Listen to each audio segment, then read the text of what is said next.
गणतंत्र दिवस अवसर में आज दिल्लीर कर्तव्य पथरे चित्ताकर्षक परेड अनुष्ठित होइथिला।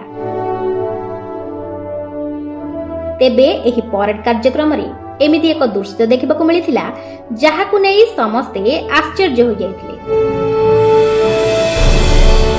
वास्तव में आज परेड कार्यक्रम रे एमिति किछि योद्धांकू देखिबाकू मिलिथिला जहांकू आपण केबे आखिरे देखि नथिबे। एही योद्धा माने भारतीय सेना को एभली साहाय्य करती जे आपण सुनिले आश्चर्य होइजिबे।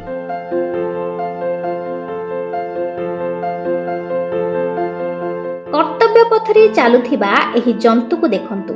एही जंतुटी हेउची बैक्ट्रियन ओटो। आपण निश्चित भावे साधारण ओटो को देखिथिबे, किंतु एही ओटो लेह लदाख भली अति उच्च अंचल रे भारतीय सेना पई निर्भर योग्य साथी साजी। एही ओटो 150 किलोमीटर पर्यंत सामग्री बोही पारी अपंतरा अंचल रे मध्य पहुंची जाए। एही पक्षीटी हेउची रैप्टर्स बा कला चिल। तेबे ये एमिति सेमिति चिल नुहे। भारतीय सेना व्यवहार करुथिबा अत्यंत विश्वस्त पक्षी भाबे एमाने जनाशुना। कुहा जाए जे पड़ोसी सीमारू कौनसी ड्रोन आसिले एमाने सूचना देइथांती। आकाशरे उड़ी बुलुथिबा एही शिकारी पक्षी सेनांक पई सांग भाबे कर्तव्य निर्वाह करे।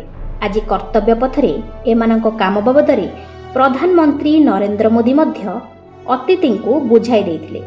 एही जंतुगुड़िकु साधारणतः आमे आखिरे देखि नथिले भी एमाने सेनार जवानक पई कौनसी अस्त्र ठारू कम नुहंती। Bureau report संबाद.in।